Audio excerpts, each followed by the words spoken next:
আসসালামু আলাইকুম।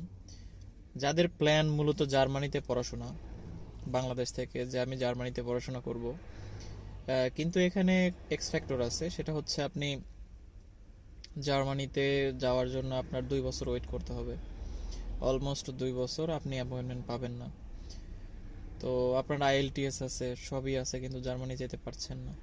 তো তাদের জন্য একটা রিকোয়েস্ট যে আপনারা এখন জার্মানিতে না গিয়ে ইউরোপের সেনজেনভুক্ত যে কোনো একটা কান্ট্রিতে চলে আসেন। লাইক যে কান্ট্রিগুলোতে খুবই সহজে ভিসা পাওয়া যায়, অ্যাডমিশন পাওয়া যায়, সেই কান্ট্রিগুলোতে চলে আসেন। যেমন হচ্ছে আমি যদি কয়েকটা দেশের নাম বলি, সেটা হচ্ছে লিথুনিয়া, হাঙ্গেরি, বুলগেরিয়া। এইসব দেশে খুবই সহজে ভিসা পাওয়া যায়। টিআরপিটা অতি অল্প সময় দিয়ে দেয় এবং ইউনিভার্সিটিতে অ্যাডমিশন হয়ে যায়। প্লাস অন্য দিক দিয়ে চিন্তা করলে টিউশন ফিস অনেক কম।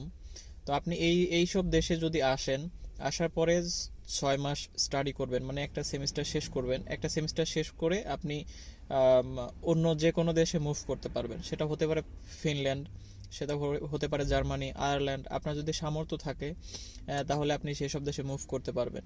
ইভেন আমাদের লিথুয়েনিয়া থেকে 5-6 জন এরকম করে জার্মানিতে মুভ হয়েছে। তো আপনারা শুধু শুধু টাইম ওয়েস্ট না করে আপনারা যে কোনো একটা দেশের জন্য প্রিপারেশন নিতে পারেন।